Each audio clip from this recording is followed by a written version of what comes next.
Hay cosas en Internet que nunca deberías encontrar, sitios ocultos, páginas que desaparecen sin dejar rastro, mensajes que no deberían estar ahí, pero a veces alguien los encuentra. Bienvenidos a El Canal Maldito. Aquí exploramos los misterios más perturbadores de la red, historias que parecen ficción, pero que tienen algo inquietante en común. Nadie puede probar que sean reales, pero tampoco pueden demostrar lo contrario. Y lo que te voy a contar hoy aún sigue ocurriendo. Hace unos meses, un usuario anónimo dejó un mensaje en un foro de ciberseguridad. Encontré algo en la Deep Web. No sé si es real, pero me está asustando. Lo acompañó con un enlace. Uno que, según él, conducía a un foro oculto. Un sitio que no estaba indexado en ninguna parte y en el que solo había mensajes de personas pidiendo ayuda. Al principio, los usuarios lo ignoraron. La mayoría pensó que era otra broma, pero alguien entró y lo que encontró no era un simple creepypasta. Uno de los primeros en acceder fue David M. Llevaba años explorando foros oscuros, buscando información que otros no querían compartir. Pensó que era solo otro sitio más de historias paranormales, pero en cuanto cargó la página, algo le pareció extraño. El foro no tenía publicidad, no tenía enlaces externos, ni siquiera tenía un título, solo un fondo negro, letras blancas y publicaciones ordenadas por fecha. La más reciente tenía apenas unos minutos, y lo que decía le puso la piel de gallina. Autor: Daniel R. Fecha de publicación: hoy a las 3:47 de la madrugada. Mensaje: si alguien ve esto, por favor, sáqueme de aquí. David frunció el ceño. Hizo clic en otra publicación. El mensaje era casi idéntico. Autor: Laura K. Fecha de publicación: ayer a las 11:10 de la noche. Mensaje: no sé dónde estoy, ayuda. Luego clicó en otra. Autor: Michael T. Fecha de publicación: hace 2 días. Mensaje: alguien me está observando. No puedo salir. David tragó saliva. No había comentarios, no había respuestas, solo nombres completos, fechas y súplicas de auxilio. Pensó que tal vez era un experimento social, una broma de algún usuario aburrido. Pero entonces, algo le llamó la atención. Uno de los nombres le sonaba familiar. Lo buscó en Google y lo encontró. Era una noticia de hace 5 años que informaba de la desaparición de un joven en extrañas circunstancias. David sintió un escalofrío. Intentó con otro nombre, otro caso de desaparición, y otro más. Cada nombre en ese foro pertenecía a una persona que había desaparecido en la vida real. Y lo más inquietante, todos los mensajes eran recientes. David sintió que su respiración se aceleraba. No podía ser una coincidencia. 1, 2, 3 nombres. Todos pertenecían a personas desaparecidas en la vida real. Algunas de hace meses, otras de hace años. Pero lo más inquietante, las fechas de publicación en el foro eran recientes. Por un momento pensó que tal vez alguien estaba jugando con los datos. Tal vez alguien había recopilado casos de desapariciones y los estaba subiendo como parte de una broma enferma. Pero había algo que no tenía sentido. Las publicaciones seguían apareciendo en tiempo real. David refrescó la página. Había un nuevo mensaje, publicado hace menos de 1 minuto. Autor: Gabriel A. Fecha de publicación: hoy, a las 2:12 de la madrugada. Mensaje: hay alguien más aquí. No estamos solos. Su estómago se encogió. Le temblaban los dedos sobre el teclado. ¿Qué significaba eso? ¿Quién más estaba con ellos? ¿Dónde estaban? David intentó responder. Escribió un mensaje: ¿dónde estás?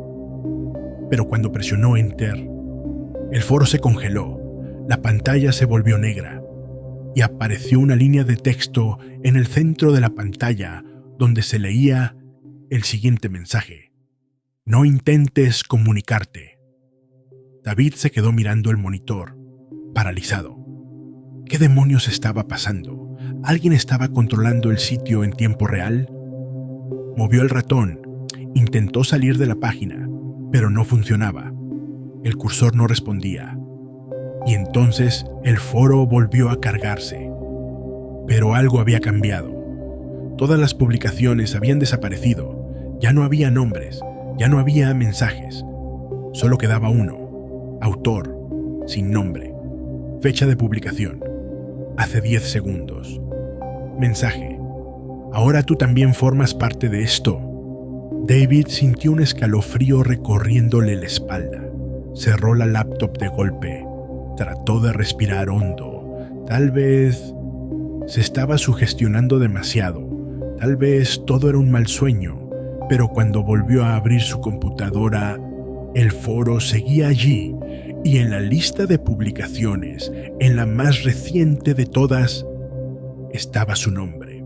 David sintió que el aire se volvía más denso en la habitación. Su nombre estaba allí, publicado en el foro, mismo formato, misma estructura, mismo mensaje. Autor: David M. Fecha de publicación: hoy, a las 3:33 de la madrugada. Mensaje: si alguien ve esto, por favor, sáquenme de aquí. David pestañeó varias veces. No podía ser. Él no había escrito eso. No había puesto su nombre. ¿Cómo demonios había aparecido ahí?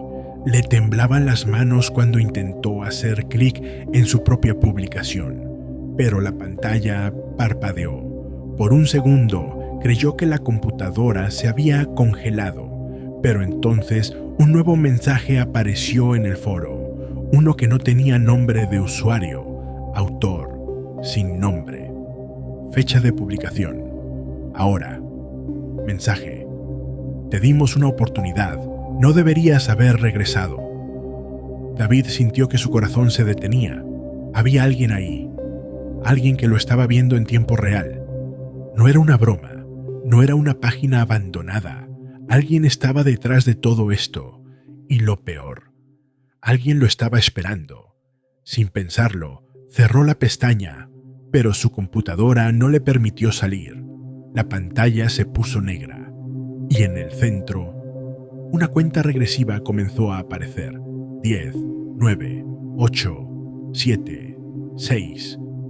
David sintió un nudo en la garganta. ¿Qué iba a pasar cuando llegara a 0? Se levantó de golpe y desconectó la computadora de la corriente. La pantalla se apagó. Por un segundo sintió alivio, pero entonces sonó su teléfono. La vibración lo hizo saltar. Miró la pantalla. Número desconocido. Su estómago se encogió. Por un instante pensó en ignorarlo, pero algo dentro de él le decía que tenía que responder. Deslizó el dedo sobre la pantalla. Silencio. No había nadie al otro lado, pero cuando llevó el teléfono al oído, escuchó su propia voz. David sintió un frío punzante recorriéndole la nuca. Su propia voz resonó a través del teléfono, distorsionada, lejana, como si alguien hubiera grabado su respiración, su miedo. Pero él nunca había dicho nada. ¿Quién eres?, logró murmurar. Primero silencio y luego un zumbido grave, como si la señal estuviera fallando. Pero entonces algo cambió, un leve susurro, algo imposible, porque lo que escuchó no era un mensaje cualquiera, era su propia voz, repitiendo el mensaje del foro. Si alguien ve esto, por favor, sáquenme de aquí. David se quedó paralizado. El teléfono cayó de sus manos. El audio seguía reproduciéndose en bucle, una y otra vez, pero ya no era solo su voz, había otras. Docenas, cientos, voces superpuestas, repitiendo la misma súplica de auxilio, gritando, suplicando, pidiendo salir. Se alejó de la pantalla, de la computadora, del teléfono. Pero entonces, el ordenador se encendió solo, la pantalla parpadeó. El foro estaba abierto de nuevo. Pero ahora había algo más, un nuevo mensaje. Un video. David tragó saliva. El archivo no tenía nombre, solo una fecha. Fecha de grabación. Mañana. Pero eso era imposible. La reproducción comenzó sola. El video no tenía color, era una imagen borrosa, como si hubiera sido grabada desde un lugar oscuro. Y entonces, la imagen se aclaró. Era su habitación. Él estaba sentado frente a la computadora, exactamente como en ese momento, pero había algo más, algo detrás de él, un leve movimiento, una sombra al fondo. David giró la cabeza, con el corazón desbocado. Nada. Pero en el video, la sombra se acercó más, y entonces le reconoció la cara. Ahora lo entendía todo.